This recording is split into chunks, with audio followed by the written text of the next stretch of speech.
Continuons avec une autre question. Donc nous prenons des questions. Il y a le frère, donnez vos noms. Ça dit, si vous ne donnez pas le nom, on ne saura pas de qui il s'agit. Voilà, il y a Albert, toujours au Bénin, qui dit ceci. Voilà, est-il possible de voir un vrai prophète de nos jours? Que le Saint-Esprit nous donne la force pour le travail que vous faites pour nous. En fait, Albert, du côté du Bénin, beaucoup de personnes nous demandent, Georges, vous ne faites que dénoncer, montrez les vrais pasteurs. Si vous lisez bien votre Bible, vous n'aurez pas assez que quelqu'un vous montre un vrai pasteur ou un faux pasteur. Comment quelqu'un peut reconnaître le vrai biais du faux biais? C'est parce qu'il a tellement bien travaillé le vrai biais,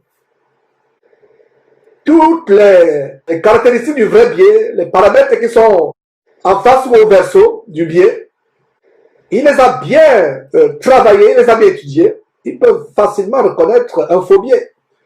Et mes frères, il y a une chose que vous devez comprendre, c'est que allez à la Bible pour détecter les faux pasteurs. Posez-vous la question, ce monsieur que j'écoute enseigner, ce monsieur que je vois faire des choses, est-ce que son enseignement est conforme à la parole de Dieu? Est-ce que ce qu'il fait est conforme à la parole de Dieu? Qui dans la Bible a enseigné ce que cet homme enseigne?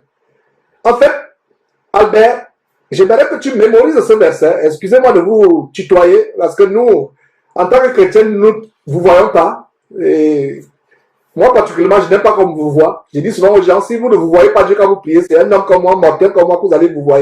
Donc, dites tu. Donc, sous fait que je dise tu, ce n'est pas par mépris ou pour vous rabaisser, s'il vous plaît, excusez-moi cela. Tout simplement, je ne m'aimerais pas comme élève. Tutoyez-moi, s'il vous plaît. Il y a dans ce verset, dans Actes chapitre 17, verset 11, qui nous montre comment les Juifs de Béret examinaient chaque jour la parole de Dieu pour voir si ce qu'on enseignait était exact. Ils examinaient la parole de Dieu. Et pour détecter un vrai pasteur, la clé c'est quoi? La Bible. Il vous enseigne quelque chose. Il vous enseigne qu'avant de vous recevoir, vous devez donner 50 000, comme Otto le fait. Posez-vous la question. Partenaire. Être partenaire, 50 000 avant d'être reçu, 50 000. Comprenez que c'est quelqu'un qui vous enseigne la mort. Je vous assure, si quelqu'un a donné l'argent à un pasteur pour être guéri, qu'il pleure avec ses larmes. Voilà l'importance de cette émission aujourd'hui. Une émission de délivrance. Si vous avez donné l'argent à un pasteur, pleurez, parce qu'il y a la mort qui est attachée. Sur ce, continuons à cette écriture dans Actes chapitre 8, avec Simon le magicien. Qu'est-ce qui s'est passé avec Simon le magicien? Et pour qu'on ait du temps, je résume tout simplement en disant ceci. Pierre et Jean ont été envoyés en Samarie. D'abord, Philippe est arrivé à Samarie. Et en Samarie, il y avait un prêtre vaudou. Je ne sais pas s'il était exactement prêtre vaudou, mais c'était un magicien qui faisait des miracles terribles et émerveillait la ville de Samarie. Et quand Philippe, rempli du Saint-Esprit, est allé prêcher la parole de Dieu, beaucoup sont convertis, ont commencé à quitter un à un Simon le magicien. Et plus tard, Dieu a voulu que Pierre et Jean s'y rendent. Et en se rendant là-bas, Pierre et Jean leur ont apporté la puissance du Saint-Esprit. Alors, quand Simon le magicien voit que le Saint-Esprit était donné par l'imposition des mains, qu'est-ce qu'il fait? Il propose l'argent. Il propose l'argent à Simon, à Simon, Pierre et à Jean. Simon le magicien propose l'argent pour acheter le pouvoir. Donc, vous qui donnez l'argent à un homme pour qu'il vous guérisse, vous qui donnez l'argent à un homme pour que la grâce au demeurant diabolique en lui vienne en vous, suivez cette histoire. Disons quelques détails seulement. Commençons à partir du verset 17 même, et on va voir. Ça répond à la question. Un homme qui vend les prières, il vend les livres qu'il écrit, il vend les cassettes CD audio. Fuyez-le. Qu'est-ce qu'il y a de compliqué là, mes frères et sœurs? Est-ce que c'est l'évangile étrange que nous vous enseignons? Jésus-Christ est mort gratuitement et des hommes vous font payer. Si le salut devait être payé, aucun argent sur terre, aucune richesse sur terre ne pouvait payer le salut. Aucune richesse sur terre. C'est pour ça que Dieu a voulu que le salut soit gratuit. Aucun homme sur terre ne pouvait payer le pardon du péché de la part de Dieu. Alors pourquoi les gens vous séduisent? Pourquoi les gens vous trompent? On ne doit pas vous tromper. Aujourd'hui, c'est la délivrance des escrocs. Lisons ce passage et vous aurez peur de votre vie si vous avez de l'argent à un pasteur pour qu'il prie pour vous, pour qu'il vous donne un enfant, pour guérir. Ou si vous avez acheté un CD, une cassette d'un chantre ou d'un pasteur, vous aurez peur à partir d'aujourd'hui. Sur ça, s'il te plaît. Nous lisons Actes chapitre 8 à partir du verset 17. Alors Pierre et Jean leur imposèrent les mains et ils reçurent le Saint-Esprit. Lorsque Simon vit que le Saint-Esprit était donné par l'imposition des mains des apôtres, il leur offrit de l'argent en disant « Accordez-moi aussi ce pouvoir, afin que celui à qui j'imposerai les mains reçoive le Saint-Esprit. » Mais Pierre lui dit « Que ton argent périsse avec toi, puisque tu as cru que le don de Dieu s'acquérait à prix d'argent. Il n'y a pour toi ni part ni lot dans cette affaire, car ton cœur n'est pas droit devant Dieu.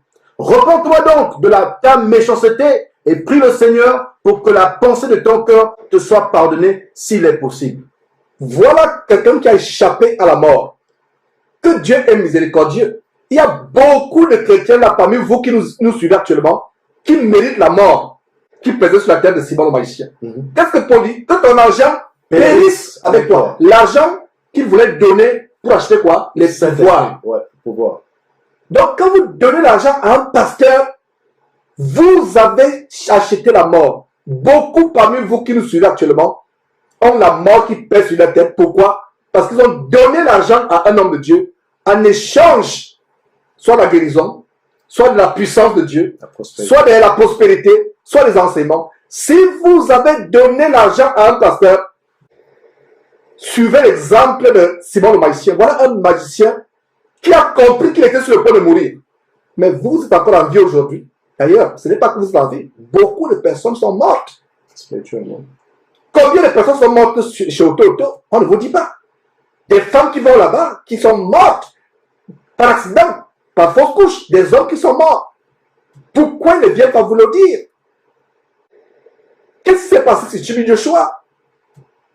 Un immeuble s'est écroulé et des centaines de personnes qui partaient depuis l'Afrique du Sud, depuis l'Europe, les États-Unis, pour loger dans cet hôtel. L'hôtel s'est effondré comme si on avait lancé une bombe. Effectivement, il y a une bombe qui a été lancée. Voilà comment Chibi Joshua a sacrifié les personnes. Et il y a un témoignage. Il y a un couple en Afrique du Sud, il ne sait pas si le Sud actuellement. Ils avaient déjà payé le billet pour se rendre à la convention. La semaine où l'immeuble s'est écroulé. Ils avaient déjà le billet et ils devaient loger dans cet immeuble-là. Il faut payer d'avance, faire des réservations et ça coûte cher. Alors ils ont payé, ils ne connaissaient pas Jésus-Christ, c'est les francophones vivant en Afrique du Sud.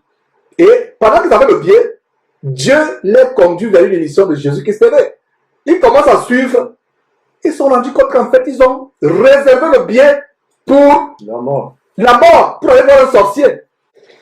La femme et le mari ont dit, oh Seigneur, pardonne-nous. Même si on a dépensé des fausses sommes d'argent pour assister à cette conférence de mort, nous n'y allons pas. Et ils sont restés. L'immeuble où ils devaient loger s'est écroulé. Tous sont morts. Tous sont morts. C'était comme si on avait lancé une bombe.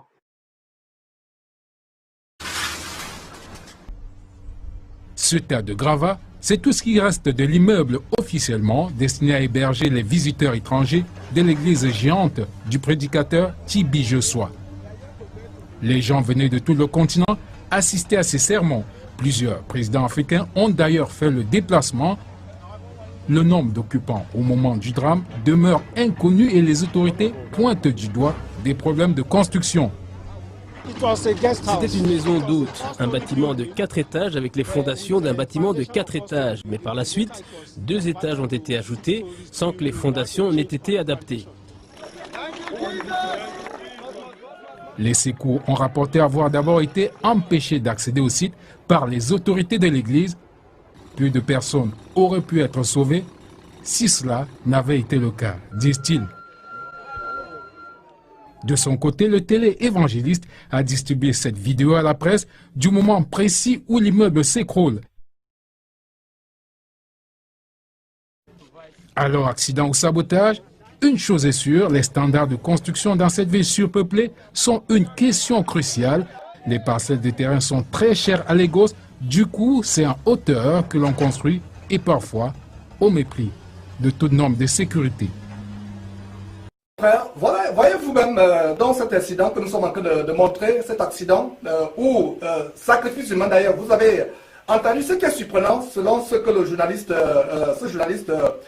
disait. Il y a eu des secours qui sont déployés, mais les secours ont été empêchés. Les secours ont été empêchés. Et cela est d'ailleurs tellement curieux de voir comment ces secours ont été empêchés.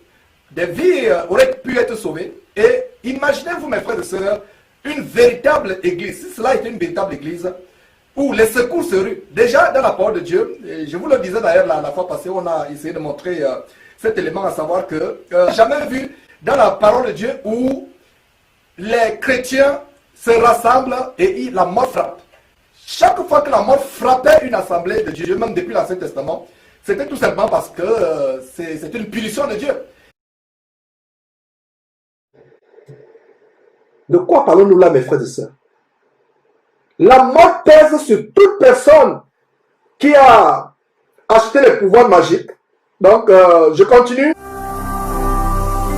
Ne manquez pas de vous abonner à notre chaîne YouTube Jésus-Christ TV, en cliquant sur le bouton s'abonner, juste au bas de la fenêtre de cette vidéo. Ainsi, vous recevrez automatiquement nos nouvelles vidéos, et vous ne raterez aucune.